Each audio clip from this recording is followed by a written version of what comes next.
আজকে হচ্ছে কি বার? বুধবার।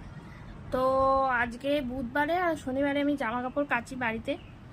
তো আজকে জামা কাপড় কাচতে হবে, তারপর বাড়িতে ঝুল ঝাল হয়েছে সেগুলো পরিষ্কার করতে হবে, মানে প্রচুর কাজ। আজকে রান্না করতে হবে, তার মধ্যে তো রুহি আছে, ওকে চান খাওয়া করাতে হবে, তার মধ্যে সব কিছুই করতে হবে, রুটিও করতে হবে।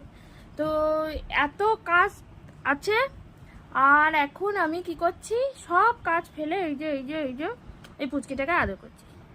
এই পুচকিটায় এবার সবাই আমাকে বলবে কুটে কুটে কাজ করে না, এত কাজ থাকতেও কাজ করে না, কিন্তু এই পুচকিটাকে কি কেউ দোষ দেবে যে এ মিষ্টি করে আমার কাছে আসছে খালি?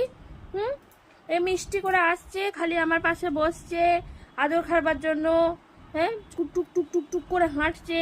হ্যাঁ, এই মিষ্টিটাকে কেউ দোষ দেবে না, যত দোষ দেবে সবাই আমাকে দেবে, কিন্তু এই মিষ্টিটাকে, এই যে পুচকিটাকে, এই যে পুচকি, ওকে কেউ দোষ দেবে না। বলো এটা কি উচিত? এটা কি উচিত? এটা কি করা উচিত?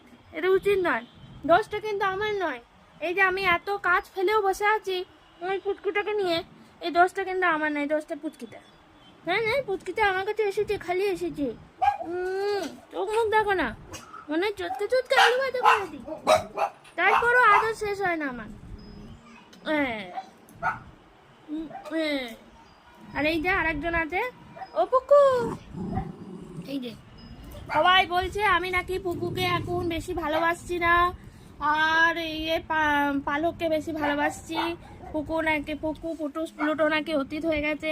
না, সেরকম কোনো ব্যাপার নয়। পালকে আমি সত্যিই বেশি একটু ভালোবাসছি, কারণ পালকের কাহিনীটা আমি অন্য এক সময় বলবো কি ব্যাপার, কেন ওকে আমি বেশি ভালোবাসি, কি কারণে, সবটাই তোমরা জানতে পারবে।